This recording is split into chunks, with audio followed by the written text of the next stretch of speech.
Yo, halo semuanya. Kembali lagi bersama gua Wam2 Onisama, kesayangan kalian semua di sini. Iya, gua tahu. Kok tumben ada opening, Bang?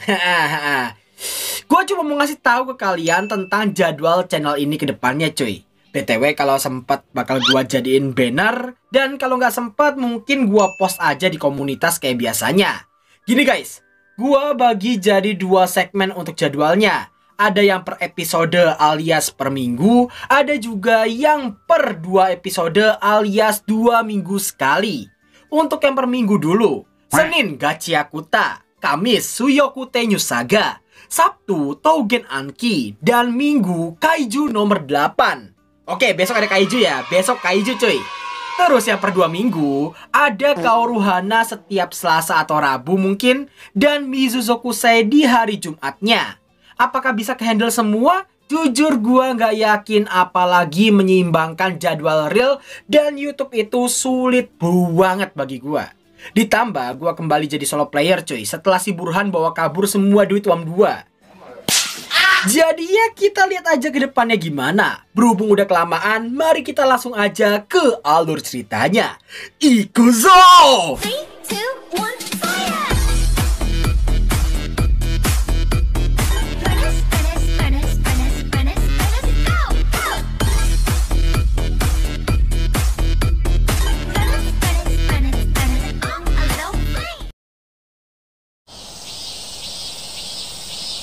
Shiki, 帰るぞ。父ちゃん、抱っこしろ。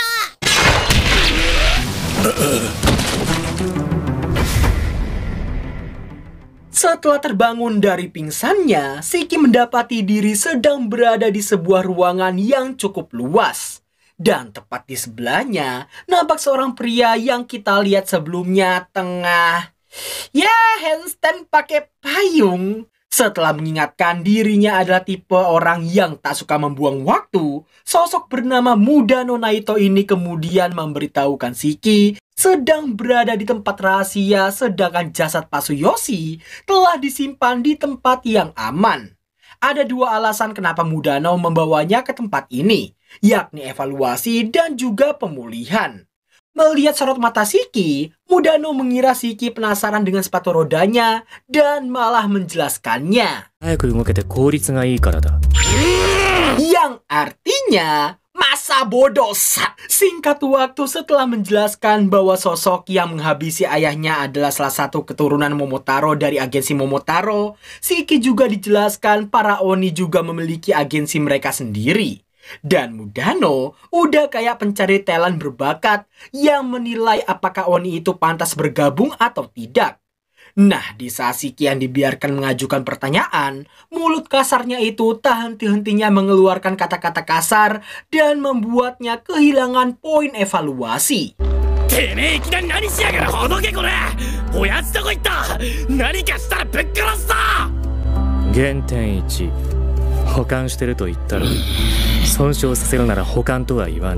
Selepas melontarkan kata-kata yang sangat sopan, Shiki mencoba mendinginkan kepalanya dan meminta dengan cara yang lebih halus lagi.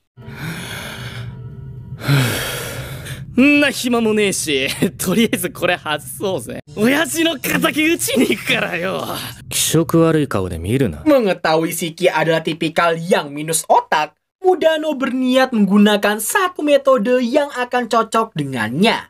Setelah menyindir Shiki yang tidak akan cocok mengenakan sebuah dasi, Mudano langsung melakukan sesuatu yang tidak terduga sama sekali.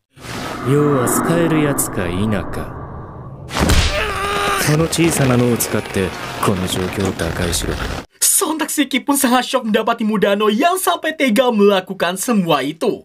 Mau sekeras apapun ia berpikir, sayangnya jeratan di lehernya terlalu kencang sehingga menyebabkan Shiki menghembuskan napas terakhirnya. Tapi bohong.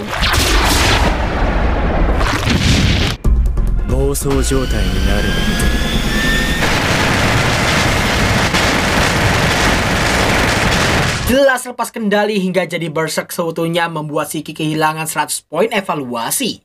Berhubung udah terlanjur, Mudano berniat menunjukkan cara yang benar dalam menggunakan darah Oninya.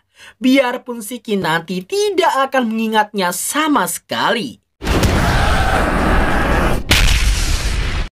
Setelah tersadar lagi, Shiki kembali dibuat terkejut karena tangannya lagi-lagi berbentuk seperti itu. Dilihat dari ruangan itu, sepertinya bayuan mereka tadi amat sangat dahsyat. Terlalu banyak hal yang tak diketahui Shiki hingga membuatnya gagal dalam evaluasi. Biarpun begitu, ada satu hal yang dipahami olehnya, yakni seberapa overpowernya sosok Mudano.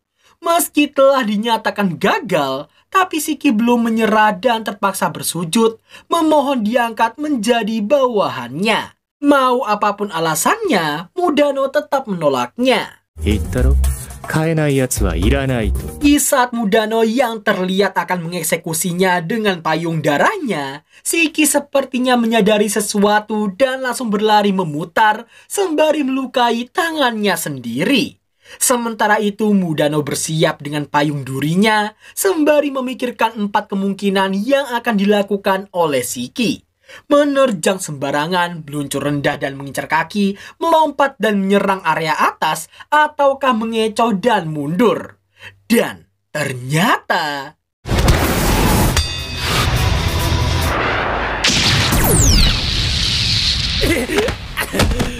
di tengah Shiki yang masih kagum dengan kekuatan barunya ini, Mudano menduga tadi itu hanya sebuah kebetulan. Dan apa yang terjadi sekarang, Shiki kembali memasuki mode berserknya. Melihat hal itu, Mudano langsung bersiap dengan ulti eksekusi khas para Oni. Sampai akhirnya... 飲まれてねえぞ飲まれてねえぞ Mudano pun terkejut tak paham melihat Shiki yang bukan hanya bisa mengendalikan darahnya, tapi juga bisa menekan mode berserknya. Setelah ditanya bagaimana dia melakukannya, Shiki pun terpaksa menjelaskan bahwa dia hanya menirukan apa yang Mudano lakukan sewaktu mengeluarkan payungnya tadi. Meski nggak tahu gimana cara kerjanya, tapi Shiki memutar otak dan memerintah lengannya untuk membuat sebuah senjata. Penjelasan yang terlalu idiot itu tentunya membuat Mudano nggak paham, karena biasanya mustahil bagi para Oni yang minus otak dan kesabaran setipis tisu untuk mengendalikan darah apalagi mode berserk mereka. Jika harus digambarkan, Mudano mensimulasikan dirinya sebagai contohnya, di mana dalam dirinya terdapat 3 peran yang sangat penting, yakni logika, emosinya sendiri, dan mode berserk.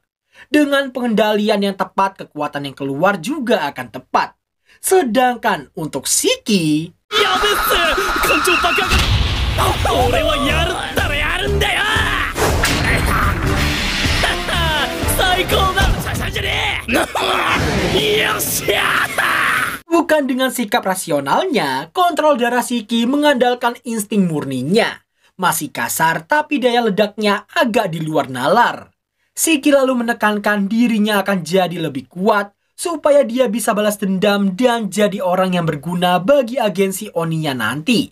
Dengan potensi sebesar itu seharusnya Mudano menerimanya sebagai bawahannya.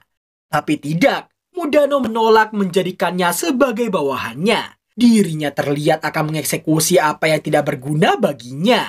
Tapi ternyata... お前を射程にする気は1ミリもない。お前には俺の生徒になってもらうからな。 Ya, tadi sangka-sangka Mudano yang menolaknya sebagai bawahan, malah menerimanya sebagai muridnya. Shiki lalu dijelaskan bahwa sebenarnya dia tengah berada di sebuah pulau bernama Onigashima. Tepat di pusat pulau itu, terdapat sekolah Oni yang bernama Akademi Rasetsu. Akademi khusus pelatihan para Oni yang nantinya harus menghadapi para Momotaro. Di akademi ini juga Shiki akan belajar cara mengendalikan darah Oni, cara bertarung, pendidikan umum, serta sejarah Oni dan juga Momotaro. Mudano sendiri adalah wali kelas di kelasnya nanti. 俺は強くなれるのかお前次第だがそうなってもらわなきゃ退学だ学校でも何でも入ってやる Singkat cerita, setelah menjelaskan tanduk Oni adalah bukti kebangkitan dan bisa ia munculkan atau hilangkan dengan berlatih tekun, Shiki diberitahu bukan hanya dia murid di kelasnya nanti. Di antara mereka, kemampuan Shiki adalah yang paling bawah. Shiki kemudian bertanya kondisi jasad ayahnya. Mudano pun ngasih tahu tubuhnya ada di kamar mayit, dan karena nggak tahu keyakinan yang dianut keluarganya, mereka jadi menunda pemakamannya. Berhubung waktunya udah mepet, Mudano bergegas sembari memperingati Shiki yang jika nggak bisa sampai di kelas dalam 15 detik, maka dia akan dikeluarkan. Setibanya di depan kelas, Shiki yang terlalu bersemangat hingga repot-repot memilih cara masuk yang keren, langsung kena sepakan dari belakang hingga membuatnya mimisan. Karena nggak punya tisu, dia mencoba memintanya dari seorang siswa bermasker bernama Kogasaki Jin. Tapi karena responnya yang terlalu dingin, hal tersebut membuat Shiki emosi dan meledeknya yang dikira nggak punya tanduk sepertinya. こんなもん出してるやつはルーキー丸出しのバカだろ。そのバカってのは俺も含まれてんのか。逆になんで含まれてないと思えるんだ。 Biar kita nggak bingung, mari gua sebutin namanya satu-satu. Yaoroshi Ikari, Sazanami Kuina, Yusurube Juji, Waifu Wam 2 Byobugaura Homare, dan Kiriyama Rokuro.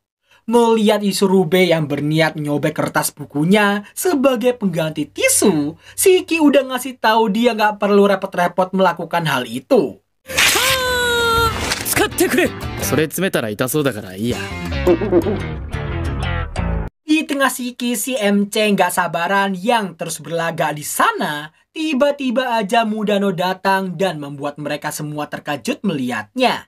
Mudano lalu memberitahu biasanya hari pertama adalah masa-masa orientasi. Tapi khusus untuk tahun ini akan sedikit berbeda. Di mana karena mereka adalah Oni, maka hari pertama mereka akan melakukan Onigoko, alias permainan kejar-kejaran.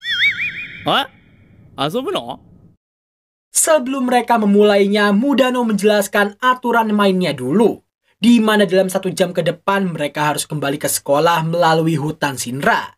Jika sampai tertangkap, maka mereka akan ditahan di tempat, dan jika semua tertangkap, maka permainan akan berakhir. Lalu, apabila mereka gagal sampai tujuan sebelum waktu mereka habis, maka mereka akan dikeluarkan. Mudano juga menekankan mereka yang akan langsung menghadapi Momotaro setelah mereka lulus nanti. Itulah kenapa latihan ini sangat penting bagi mereka semua. Sebagai pengejar, Mudano tak akan menggunakan kekuatannya, sedangkan para murid diizinkan untuk menggunakannya. Tapi jika mereka memasuki mode Berserk, dirinya akan menggunakan kekuatannya. Terakhir, jika salah satu dari mereka bisa menghabisinya, maka orang tersebut akan dinyatakan lulus dan langsung diposisikan ke unit pilihan mereka sendiri. そしたらあいつに近づける。だけど殺すって。 Setelah mengingatkan para murid tentang tujuan mereka memasuki akademi ini, juga memperingati bagi siapapun yang tak sanggup melewati tantangan di hadapannya akan tertinggal, nampak para murid yang termotivasi untuk melakukan permainan ini. Di mata Mudano, mereka semua nampak sudah siap kecuali untuk 1 orang. やめるか。ふざけんな。男がマジでぶつかってくるなら、こっちもマジでやるのが筋だろ。